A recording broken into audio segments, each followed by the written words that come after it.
नमो बुद्धाय. तर आज यमक वर्ग आपला संपलेला आहे आणि पुढच्या वेळेस आपण दुसरा वर्ग सुरू करणार आहे. तर या यमक वर्गामध्ये एकंदर 20 गाथा होत्या आणि 14 अट्टकथा होत्या. 14 अट्टकथामध्ये काही काही अट्टकथामध्ये 2-2 गाथा आहेत, म्हणून 14 कथा आणि 20 गाथा असं त्याचं स्वरूप होतं. तर आपल्याला याचा सारांश काढायचा, कारण आता प्रश्न आले ना, देव आहे किंवा पुनर्जन्म आहे किंवा अशा बऱ्याच गोष्टी आहे. पण या कथा वाचताना आपल्याला जे जे प्रसंग महत्वाचे वाटले ते आपण त्यावेळेस हायलाइट केले होते आणि गाथेचा अर्थ समजून घ्यायचा प्रयत्न केला होता. तर आता समरी म्हणजे सारांश रूपाने मी तुम्हाला सांगत आहे. सर्वात पहिले जी गाथा आहे मनोपुब्बंगमा धम्मा या संदर्भात आहे. तर सगळ्यात महत्वाचं लक्षात ठेवा की बुद्धाने मनाला खूप जास्त महत्व दिलेलं आहे. मन कसं प्रधान आहे, मन कसं श्रेष्ठ आहे, कसं मनामध्ये आधी उत्पन्न होत आहे. एखादी एखादी विचार आहे ना, आधी मनामध्ये उत्पन्न होतो, नंतर तो कृतीत येतो आणि नंतर आपण ते बोलतो तसं किंवा वागतो तसं कृतीमध्ये येत आहे. तर बुद्धांनी ज्या पहिल्या जो 2 गाथा आहे ना, मनोपुब्बंगमा धम्मा आणि या गाथा क्रमांक 1 आणि 2 आहे. तर याच्यात असं सांगितलं आहे की तुमच्या चित्तामध्ये जर कुशल विचार असेल किंवा तुमचे चित्त कुशल असेल तर तुमच्या हातून आहे ना किंवा वाणीतून कुशलच बाहेर निघणार आहे. तर या जे पहिल्या ज्या 2 गाथा आहे ना, त्यात जी पहिली स्टोरी होती ती चक्कोपाल थेराची होती. जे त्यांना म्हणजे त्यांनी श्रमण झाले, ते भिक्खू झाले, पण काही कारणामुळे त्यांना अंधत्व आलं आणि अंधत्व आल्यानंतर त्यांनी आपले प्रयत्न चालू ठेवले ध्यानाचे आणि समाधीचे आणि शेवटी ते अरहंत झाले. तर लोकांनी त्यांना विचारलं की हे भिक्खू यांना अंधत्व का आलं आणि कशामुळे ते अरहंत झाले. म्हणजे अरहंत सारखं एवढं मोठं पद त्यांना मिळालं, पण ते अंध का आहे. तर त्यांच्या पूर्वजन्मीची कथा सांगितली होती त्यांनी की एका ते पूर्वजन्मी वैद्य होते आणि एका स्त्रीला त्यांनी म्हणजे काही अंजन घातलं होतं किंवा एक क्रीम असं लावलं होतं, ते काही कारणामुळे की ती पुन्हा म्हणजे तिला जे दिसणं सुरू झालं होतं तिला पुन्हा अंधत्व प्राप्त आलं. तर त्याचे कर्माचे फळ म्हणून या जन्मी त्यांना अंधत्व आलं होतं, पण त्यानंतर ते अरहंत झाले. म्हणजे तुम्ही अपंग असाल किंवा कोणत्याही गरीब असाल किंवा काही पण व्यंग असेल आपल्याला, पण चित्त जर चांगलं असलं तर तुम्ही निब्बाणाचं सर्वश्रेष्ठ फळ तुम्हाला मिळू शकतंय, असं या आपल्याला कथेतून कळलं. आणि चित्त कसं प्रधान आहे, अकुशल कर्माचे कसे अकुशल विपाक होतात, हे याला आपल्याला पहिल्या अट्टकथेतून कळलं.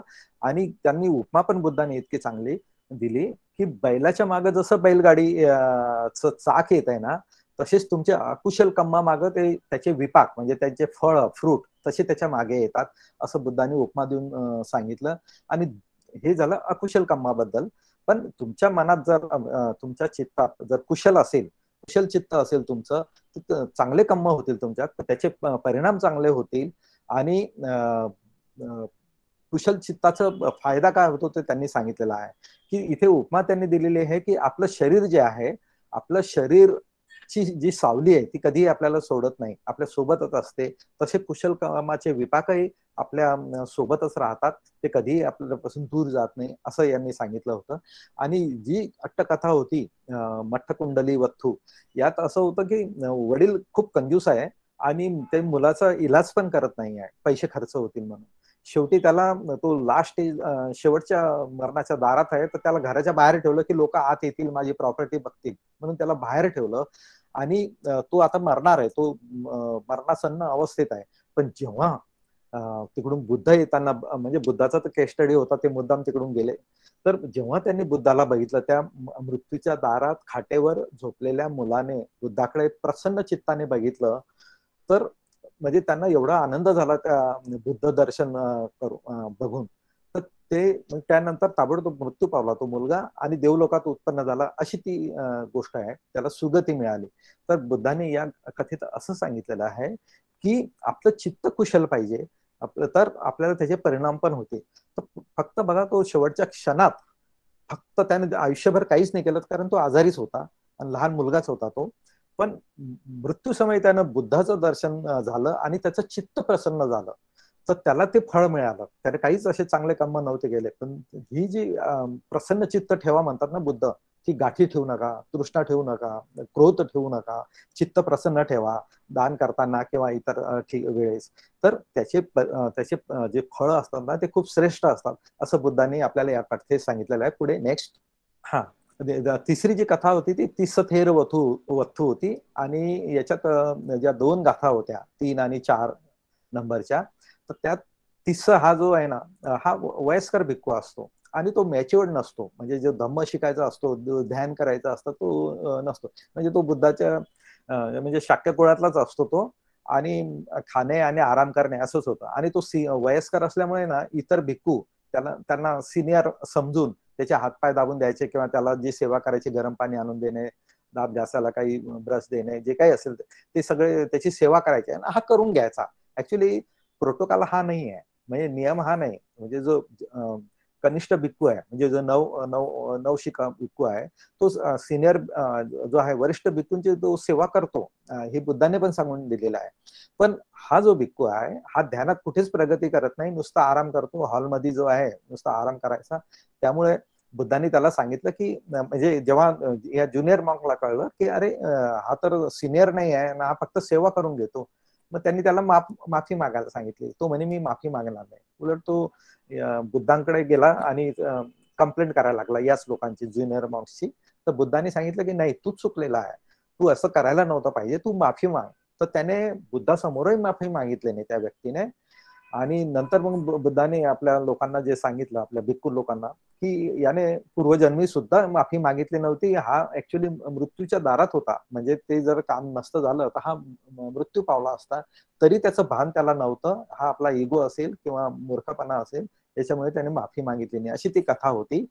तर बुद्ध अक्पोच्छी मग अवधी मग असं जी गाथा आहे 3 आणि 4 नंबरची, तर एखाद्याच्या मनात जे दुसऱ्याबद्दल ज्या गाठी असतात ना, ज्या हुक असतात, म्हणजे क्रोध आहे, द्वेष आहे, तृष्णा, या गाठी बांधून ठेवणं जे आहे ना, किंवा म्हणजे वैरच समजून घ्या थोडक्यात.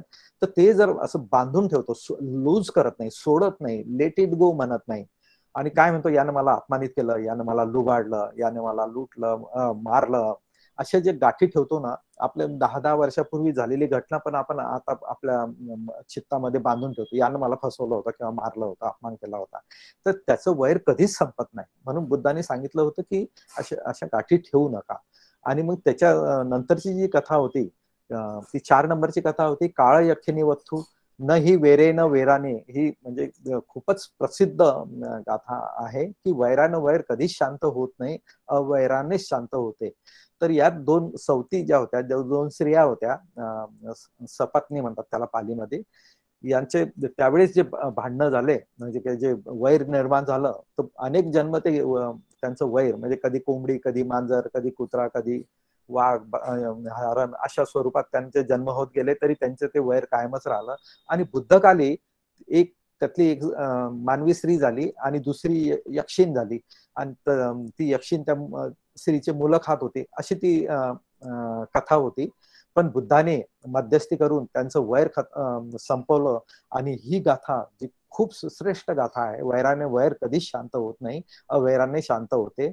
तर आपल्या मनात जे क्रोध आहे, द्वेष आहे, या वैराने काय होत आहे ना, आपल्या मनात क्रोध उत्पन्न होतो, द्वेष उत्पन्न होतो, त्यामुळे आपण हिंसा करतो, आपल्याला दुःख होत आहे, आणि त्यामुळे ना अनेक प्रकारे आपली हानी होते. म्हणून हे वैर मनात ठेवू नका, असं बुद्धानं सांगितलेलं. नेक्स्ट. परेच न विजानती. एक कोसंबक वत्थू आहे. आपल्याला माहित आहे की कोसंबीमध्ये 2 भिक्खूंचे समूह आहे, म्हणजे जे कच्चे होते, मॅच्युअर्ड नव्हते, त्यांना कोणतंही फळ प्राप्त झालं नव्हतं, स्वतःपन्न पण नाही, अरंताचा तर काही प्रश्नच नाही. तर हे जे भिक्खू म्हणजे मॉबच आहे ना, काही नवशिके भिक्खू असतात, तर ते मॅच्युअर्ड नसतात. त्यामुळे त्यांनी काय केलं की यांच्याशी वाद सुरू झाले. जे सुत्तांचा अभ्यास करणार आहे आणि दुसरा आहे विनयाचा अभ्यास करणारे, यांच्यात श्रेष्ठ कोण आहे, असं त्यांचे वाद, म्हणजे काय आपण म्हणतो ना, भांड्याला भांडं लागलं, तसं त्यांनी जे सांगितलं म्हणजे झालं. भिक्खूच्या काही काही कारणामुळे भांडण होत होतं. शेवटी बुद्धांनी त्यांना शांत करायचा प्रयत्न केला, त्यांनी बुद्धाचं पण ऐकलं नव्हतं, एवढे ते गर्विष्ठ झाले होते. आणि नंतर मग बुद्ध ते पारिलियक वन जे होतं तिथे निघून गेले एकटे आणि तिकडे ध्यान साधनेला बसले होते. तिथे पारिलियक एक हत्ती होता, त्याने बुद्धांची खूप सेवा केली आणि खूप सुंदर कथा होती ही. आणि ती हत्ती नेहमी नेहमी सेवा करायचा, तर त्या एक वानर होतं, त्याने पण बघितलं की हत्ती खूप सेवा करतो, तर त्याची पण इच्छा खूप झाली की मी पण बुद्धाला काहीतरी द्यावं. तर काय द्यावं, तर त्याने एक मधाचं पोळं आहे ना बुद्धाला दान दिलेलं आहे त्या वानराने. बऱ्याच ठिकाणी तुम्हाला ते चित्र दिसतील किंवा पेंटिंग मध्ये तुम्हाला हे हा जो कथेचा जी स्टोरी आहे तुम्हाला त्या चित्रातून दाखवल्या गेलेली आहे. तर वानराने जेव्हा त्या बुद्धाला मधाचं पोळं दिलं, त्यावेळेस त्या वानराला एवढा आनंद झाला की तो या झाडावरून त्या झाडावर, या फांदीवरून त्या फांदीवर उड्या मारायला लागला. पण त्या आनंदाच्या भरात त्याचा एकदा तोल गेला आणि एका अनुकुजीला तुटलेला लाकडावर तो पडला आणि तिथेच मृत्यू पावला. पण त्याचं चित्त त्यावेळेस जे प्रसन्न होतं आणि त्यानं जे दान केलं होतं त्याचा परिणाम म्हणून तो देवलोकात जन्म घेतला होता. आणि नंतर मग बुद्धाचं हे सगळं भिक्खूंचे वाद संपल्यानंतर बुद्धाला घ्यायला सगळे भिक्खू जेव्हा आले होते, तेव्हा पारिलेक हत्ती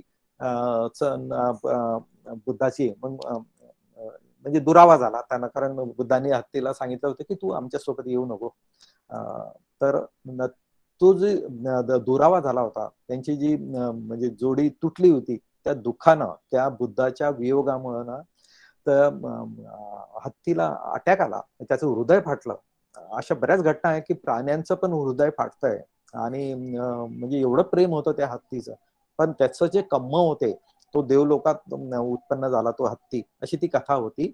आणि म्हणून बुद्ध जे सांगतात इथे कोसंबक वथू मध्ये की या गाथेमध्ये परेच न विजानती, ज्यांना मृत्यूची, नष्टतेची, अनित्यतेची जाण असते ना, त्याचे वैर शांत झालेले असते. म्हणजे माझा मृत्यू माझं क्षणभंगूर आहे, माझं जीवन छोटं आहे, हे शरीर आहे हे तर नष्ट होणार आहे, हे ज्याला हा सेन्स असतो तो आपलं वैर कधी मनात ठेवत नाही. तर अशी ही कथा होती. नेक्स्ट. हा, नंतर 7 नंबरची आणि 8 नंबरच्या ज्या गाथा आहेत त्या सारख्याच आहेत साधारण.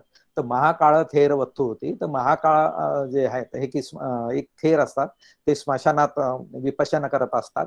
म्हणजे शरीर कसं नश्वर आहे, क्षणभंगूर आहे, याच्याबद्दल डेथ बॉडी जी असते प्रेताकडे ध्यान लावून कशाचं ध्यान करायचं, तर त्या प्रेताकडे बघून ते कसं प्रेत आलं, कसं त्या चितेवर ठेवलं, कसे लोक रडत आहे, कसे लोक त्या आग लावतात त्या चितेला, नंतर थोडा वेळ थांबून कसे लोक चुपचाप निघून जातात, हे जे आहे ना, हे याचं ऑब्झर्वेशन करणं. तर याला रूपाबद्दल ज्याला गर्व असतो त्यांच्यासाठी ते विपश्यना किंवा ते ध्यानाचा विषय असतो.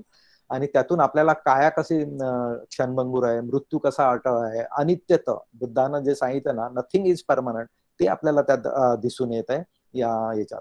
आणि बुद्धाने या याच्यात खूप सुंदर उपमा देऊन सांगितलेलं आहे की काम भोगाला बळी पडणारे है ना, जे आपल्या इंद्रिय सुखासाठी दिवस रात्र त्यातच गुंतून राहणारे जे लोक असतात, त्याला पुथ्थुजन म्हणतात पालीमध्ये.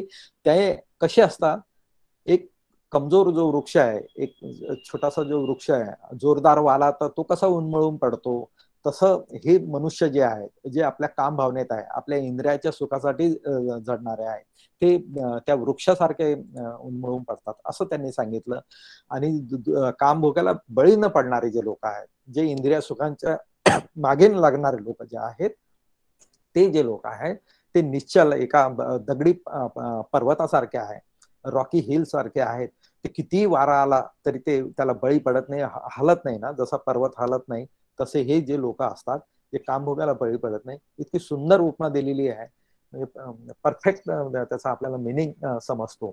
म्हणून गाथेचा सारांश हाच आहे की शरीराला अनित्य न समजणारे, काम भोगात रमणारे, इंद्रियावर संयम न ठेवणारे, हे कसे आहे, जोरदार वाळाला बळी पडणार आहे.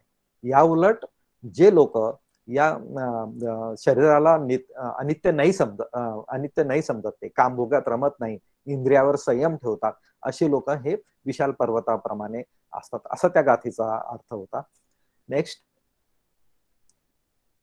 हा, तर ही एक देवदत्त वत्थू म्हणून होती, 7 नंबरची गाथा होती. आणि 9 आणि 10 नंबरच्या गाथा होत्या. तर याच्यात आपल्याला असं असं दिसलंय की गावकऱ्यांनी सारीपुत्त थेर व त्यांच्या 1000 भिक्खूंना भोजनदानासाठी बोलवलं होतं आणि त्यांचं भोजन दानही केलं होतं. त्यावेळेस एका मनुष्याने भरपूर दानही केलं होतं आणि एक अत्यंत लाख मोलाचा एक वस्त्र त्या गावकऱ्यांना दिलं होतं की वेळ पडली तर हे वस्त्र विका, पण भिक्खू लोकांचं कार्यक्रम व्यवस्थित व्हायला पाहिजे भोजनदानाचा. पण त्याची गरजच नाही पडली ते, कारण तर ते त्याची ₹1,00,000 किंमत सांगितलेली या अट्टकथेत. म्हणजे त्यावेळेसचे ₹1,00,000 ते वस्त्र होतं, याच्यावरून लक्षात येतं की किती सुंदर असेल ते, किती महागडं असेल ते. ते राजे लोक किंवा खूप असे श्रेष्ठी लोकच वापरायचे. आपल्याला माहित आहे की जीवकाला पण ते मिळालं होतं ते वस्त्र, तर ते बुद्धाला दान केलं होतं त्यांनी. तर त्यांच्या समोर जीवकासमोर पर्याय होता की कोणाला द्यायचं, हे एवढं श्रेष्ठ वस्त्र मी कोणाला देऊ. तर एक तर बिंबिसार राजाला द्यावं लागेल, नाहीतर मग बुद्धांना द्यावं लागेल. मग त्यांनी बुद्धांना देण्याचं प्रिफर केलं. अशी ती आपल्याला चिवरखानामध्ये कथा पण दिसते. तर त्यावेळेसचे जे वस्त्र किती तलम असायचे, किती महागडे असायचे ते आपल्याला दिसतात या कथेमध्ये.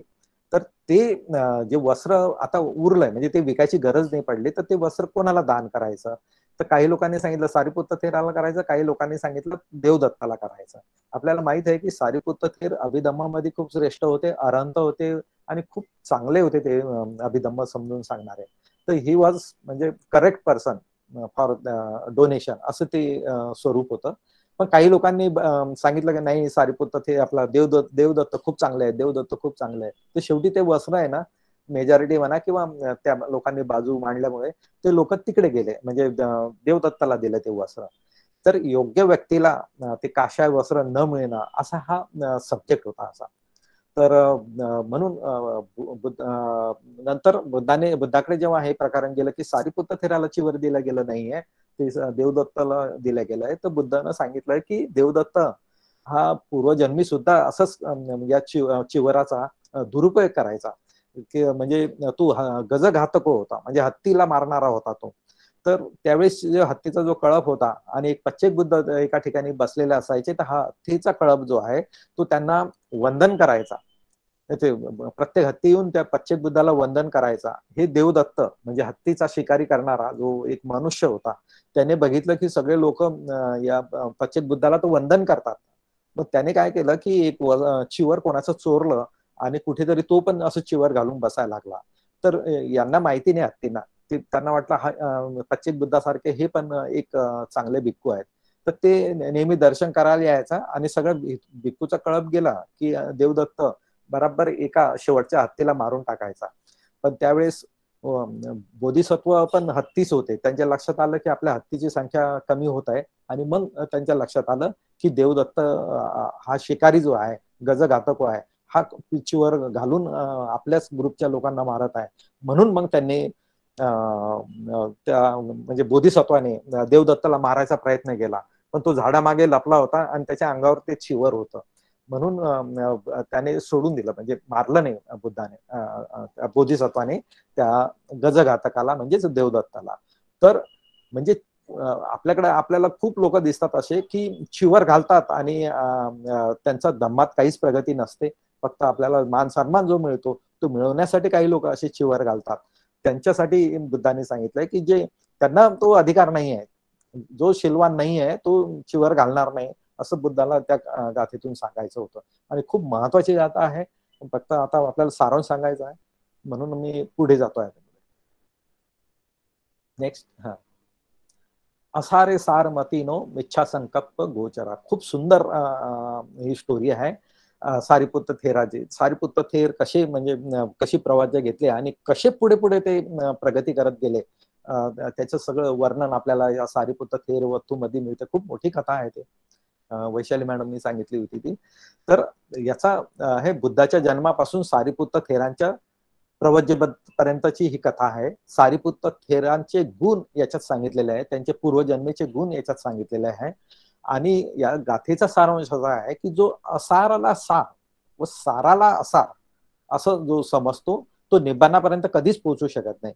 याचा अर्थ असा होतो की जो एखादा समजा बुद्धाने जो उपदेश केलेला आहे किंवा एखादी गाथा म्हटलेली आहे, त्याचं अर्थ बरोबर नाही काढला, म्हणजे त्याचं सार जर तुम्ही काढलं नाहीये बरोबर, तर तुम्हाला ती गाथाच कळली नाही आणि त्यामुळे तुम्ही निब्बाणा पर्यंत जाऊ शकत नाही, म्हणजे तुम्ही योग्य पाथवर जाऊच शकत नाहीये असं त्याचा अर्थ. सार म्हणतो ना आपण, क्रश म्हणू किंवा जेस्ट म्हणू आपण, सारांश असं, त्याला सार म्हणतात.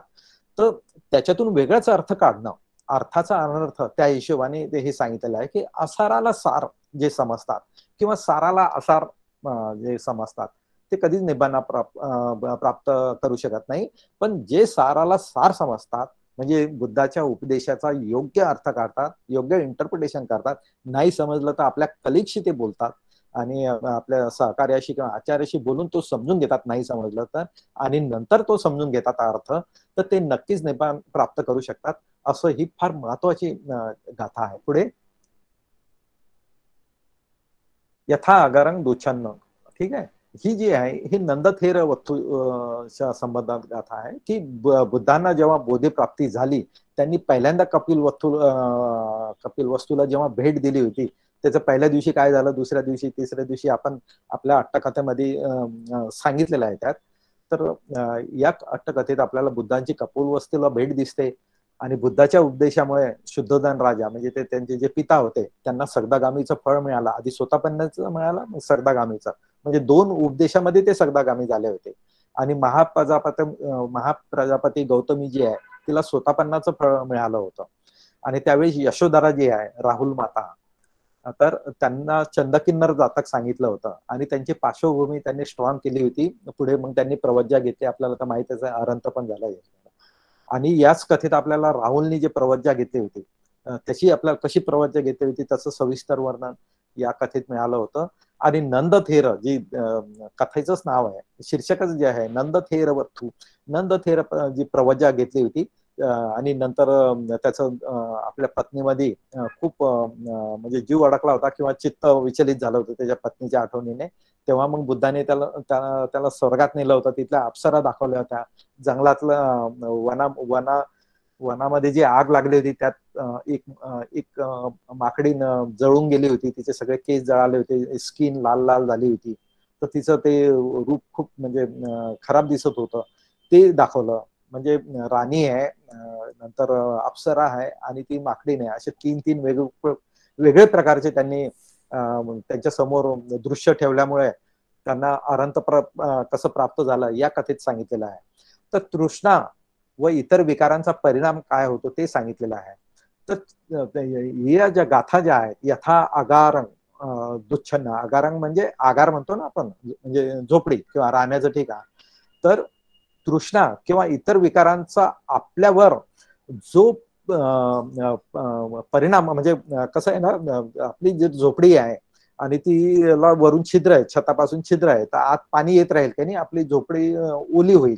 तसं आपल्या मनाबद्दल सांगितलेलं, आपल्या चित्ताबद्दल सांगितलेलं आहे की तुमच्या चित्तावर, म्हणजे बाहेरून तृष्णेचे आहे, क्रोधाचे आहे किंवा द्वेषाचे, जे काही असं छिद्रातून तुमच्या मनात जर झिरपत असेल तर तुमचं तृष्णा आणि विकार वाढत जातील. जर तुम्ही त्याला अलाव केला, एंट्री दिली, तर ती एंट्री कशी होईल, एक छिद्र पडलेल्या झोपडीसारखी असेल. पण त्याच्याच विरोधात जर तुम्हाला कोणी तुमचे कान भरले, तुम्हाला काही चुकीचं सांगितलं किंवा तुम्हाला रागावलं, तुम्हाला द्वेष केला तुमचा, तर तुम्ही प्रोटेक्ट होता स्वतःला, सेल्फ प्रोटेक्शन. तर नंदथेर वस्तूची आपल्याला हे सांगितले की म्हणजे बाहेरचे जे आपल्यावर आपल्या इंद्रियाला जे काही विषय टच होत असतील, ते कोणते विषय आपल्याला स्वीकारायचे न स्वीकारायचे आपल्यावर अवलंबून असतंय. म्हणून बुद्धाने सांगितलं की असं तुमच्या याच्यावर परिणाम होऊ देऊ नका, असं क्रोध आहे, द्वेष आहे किंवा या गोष्टीचे. तर नेक्स्ट, तर ही चुंद सुकरिक वस्तू जी आहे, त्याचा डुकराचा व्यवसाय असतो. डुकर मारणे, स्वतः खाणे आणि विकणे, त्याचं मांस विकणे, त्याची सविस्तर माहिती, म्हणजे डुक्कर कसं साफ केलं जात आहे, कसं त्याचं आतडी साफ केल्या जातात वगैरे, खूप सविस्तर वर्णन आहे, त्या वाचण्यासारखं आहे. एक नवीनच, ज्यांना माहीत नसेल, नवीनच विषय आहे तो. आणि त्यांनी सांगितलं की जो पापी मनुष्य आहे या जन्मी व परलोकात, म्हणजे इहलोकात व परलोकात, तो आपल्या अकुशल कर्माचे विपाक बघून शोक करत असतो, दुःखी होत असतो. कारण याने काय केलं होतं की हा नेहमी डुक्कर कापून खायचा ना किंवा विकायचा, तर पुढे पुढे याची तब्येत जेव्हा बिघडली तर याला काही आजार झाला आणि नंतर त्याला त्याचा आवाजही गेला आणि नंतर त्याच्या घरच्यांनी त्याला एका रूम मध्ये कोंडून ठेवलं होतं, कारण तो रांगत होता आणि खूप घाणेरडं बोलत होता, म्हणून त्याला एका रूम मध्ये बंद करून ठेवलं होतं. तर तो अक्षरशः डुकरासारखा ओरडायचा असा, आणि लोकांना वाटायचं की हा काय प्रकार आहे, म्हणजे सगळ्या आजूबाजूच्या गल्लीमध्ये त्याचा त्रास होत होता. तर नंतर तो रोगग्रस्त होऊन डुकरासारखा ओरडतो. नंतर त्याने एवढे पाप कर्म केले होते की तो अवीची नरक आहे त्यात उत्पन्न झाला होता. मनुष्य लोकात व अवीची नरकात, म्हणजे बुद्ध असे सांगतात की जे असे पाप कर्म करणारे असतात ते लोक या जन्मी सुद्धा दुःख भोगतात, जसं की तो माणूस भोगत होता तसेच तो त्या जन्मी सुद्धा भोगत होता, असं त्यात सांगितलं आहे. नंतर धम्मिक उपासक वत्थू जे आहे, एका उपासकाच्या दानाविषयी आणि श्रवणाविषयी आहे. तर याच्यात इतके भोजनाचे प्रकार दिलेले आहे ना. सलाक यागू, हाच एक तेवढंच सांगतो मी तुम्हाला. सलाक यागू म्हणजे काय ना, की जेव्हा गावकरी तुम्हाला जेवण करायला म्हणजे भिक्खू संघाला बोलवायचे की तुमचे 500 भिक्खू आहे, आम्ही आमच्या गल्लीत किंवा आमच्या गावात एखाद्या खेड्यात आम्ही बोलवत आहे, तुम्हाला इन्व्हाइट करत आहे, असं जेव्हा सांगायचे तर ते गावकऱ्यांना विचारायचे किंवा गल्लीतल्या लोकांना विचारायचे की तुम्ही किती भिक्खूंना तुम्ही जेवण भोजन दान करणार. मग कोणी सांगायचे 2, कोणी 10, 50, ज्याची जशी ऐपत असेल तसे. कोणी सांगायचे नाही, एकच भिक्खूला भोजन दान करू शकतो. तर त्यांना आहे ना एक छोटीशी काडी म्हणजे टोकन म्हणून आपण त्या प्रकारे ते टोकन द्यायचे. त्याला शलाका म्हणतात, शलाका. सलाक यागू जे आहे ना, सलाका म्हणजे जी टोकन समजून घ्या. लोक गावकरी किंवा गल्लीतले लोक जे त्यांना बोलवायचे भोजनाला, तर किती लोक किती भिक्खूंना भोजन दान करणार आहे तर त्यांना टोकन द्यायचे की तुम्ही 5 भिक्खूंना देणार, तुम्ही 10 भिक्खूंना, तर त्याला सलाका यागू म्हणतात. यागू म्हणजे खीर टाईप असा आयटम आहे. नंतर सलाका भोजन आहे, निमंत्रण भोजन आहे, उपसत्काळी दिलेलं भोजन आहे, किंवा संघाला इन्व्हाइट केलं तेव्हा ते भोजन दान, किंवा वर्षवासात भिक्खू संघांना जे बोलवतो ते भोजन दान आहे, असं हे आपल्याला या कथेतून कळत आहे. यांना मृत्यूसमयी यांना भिक्खूकडून धम्म श्रवण करायचं होतं. तर ते बेडवर आहे, मृत्यूच्या बेडवर आहे आणि त्यांच्या घरी भिक्खू प्रवचन करत आहे, अशी ती सीन आहे. तर त्यावेळेस त्यांना अनेक देव लोकातून त्यांना म्हणजे इन्व्हाइट केलं गेलं होतं की तुम्ही आमच्या इथे या, आमच्या इथे या. कारण हे लोक जे आहे ना, हे खूप दानशूर होते, हे जे धम्मिक उपासक वर्तू होते. तर त्याच्याबद्दल ही कथा आहे. तर उपासकाची त्यांना म्हणजे ते देवलोक त्यांना विनंती करत होते की आमच्याकडे या. तर ते त्यांना यांनी सांगितलं की तुम्ही थांबा थोडा वेळ, मला धम्मश्रवण करू द्या. तर भिक्खूंना ते देवलोक दिसत नव्हते, त्यामुळं त्यांना वाटलं की यांना त्रास होत आहे आपल्या प्रवासांना, म्हणून आपण थांबावं. पण ते म्हणतात नाही नाही, मला त्या लोकांना थांबवायचं आहे, देव लोकांना, तुमचं प्रवचन चालू ठेवा. म्हणजे डेट टाइमला पण ते प्रवचनात एवढे म्हणजे मग्न होते हे उपासक, हे धम्मिक उपासक. तर नंतर त्यांनी तुषित लोकात जन्म घेतला, कारण तुषित लोक सगळ्यात रमणीय देवलोक आहे असं म्हटलं गेलेलं आहे. आपल्याला माहित आहे की अनाथपिंडक पण मृत्यूनंतर तुषित लोकात उत्पन्न झाले होते, आणि आपला महामाया ती पण तिकडे उत्पन्न झाली होती. असे बरेच भिक्खू किंवा उपासक उपासिका तुषित लोकात उत्पन्न झालेले आहेत. सिद्धार्थ गौतम सुद्धा इकडून तुषित लोकातूनच मनुष्य लोकात आल्याचे आपल्याला निदान कथेत मिळते संदर्भ. तर पुण्यवान व्यक्ती आपल्या कुशल कर्मामुळे वर्तमान जन्मी सुद्धा प्रसन्न व सुखी असते, तसेच परलोकात गेल्यावर सुद्धा प्रसन्न असते. तर तुमचे जे कर्म आहे, कुशल कर्म, ते दोन्ही लोकात तुम्हाला इहलोकी आणि परलोकी काम येतात, असं याचा अर्थ आहे. पुढे नंतर इद तपत्ती पेच्छ तपत्ती. तर ही देवदत्तच्या संदर्भात ही कथा आहे की देवदत्तानं प्रवज्या घेतल्यापासून, ही मोडके सरांनी सांगितलेली अट्टकथा आहे आपल्याला. तर देवदत्तानं प्रवज्या घेतल्यापासून त्यांच्या मृत्यूपर्यंत सविस्तर वर्णन आपल्याला या अट्टकथेत मिळालेलं आहे. देवदत्तानं त्यावेळेस 5 मागण्या केल्या होत्या, त्या बुद्धाने मान्य नाही केल्या कारण त्या प्रॅक्टिकल नव्हत्या. बुद्धाला मारण्याचं मग नंतर त्याला म्हणजे देवदत्त तसं फार विकारग्रस्तच होते. त्यांना बुद्धाला बाजूला करून संघाचा पद पाहिजे होतं, संघाधिपतीचं श्रेष्ठ पद त्याला पाहिजे होतं की संघाला मी मॅनेज करेल म्हणून. पण ते बुद्धाने नकार दिला त्यांना. मग बुद्धाला मारण्याचा प्रयत्न केला त्यांनी. काही मारेकरी पाठवले, नालगिरी हत्ती पाठवला, किंवा स्वतः एका पहाडावर चढून त्यांनी एक मोठा दगड बुद्धाच्या अंगावर फेकला होता. याची आपल्याला या अट्टकथेत माहिती मिळाली. देवदत्ताचा नंतर हे सगळे प्रयत्न यशस्वी झाल्यावर त्यांनी मग संघभेद करायचा प्रयत्न केला, पण तो काही फार काळ यशस्वी झाला नाही. आणि नंतर देवदत्त आजारी पडले आणि नंतर बुद्ध दर्शनाला येण्याच्या आधीच त्यांचा मृत्यू झाला आणि ते अवीची नरकात उत्पन्न झाले, असं आपल्याला या अट्टकथेत माहिती मिळाली. इतर शाक्यपुत्र जे होते, आनंद आहे, अनिरुद्ध आहे, बद्दी आहे, भृगू आहे, किमिल आहे, यांनी पण कशी प्रवज्ञा घेतली याची सविस्तर माहिती आपल्याला या अट्टकथेत मिळते. उपाली थेर आहे, अनिरुद्ध थेर आहे, यांच्या देवदत्त आहे, यांच्या पूर्वजन्माविषयी आपल्याला या अट्टकथेत माहिती मिळालेली आहे. आणि गाथेचा सारांश असा होता की पापी मनुष्य आपल्या पापकर्मामुळे इहलोकी व परलोकी संतप्त होतो, दुःखी होतो, तपतो, त्रास होतो त्याला. जसा अग्नीवर हात ठेवला तर कसा त्रास होता ना, तसं त्याला दोन्ही लोकी त्रास होतो, असं या अट्टकथेचा अर्थ होता. नेक्स्ट, उद्या नंदती पेच नंदती, तेच सुमना देवी वत्तू अनाथपिंड. हा, ही आता मला आता खूप सुंदर कथा ही आहे की अनाथपिंडकाची छोटी मुलगी, तिचं नाव सुमन देवी होती, ती पण खूप दान धर्माला मदत करायची अनाथपिंडकासोबत. तर तिला आहे ना सगदागामी फळ मिळालं होतं, म्हणजे स्वतःपन्नाच्या वरचं फळ तिला मिळालं होतं. पण ती पुढे ती आजारी पडली आणि इतकी आजारी पडली की म्हणजे बेड रिडन झाली ती.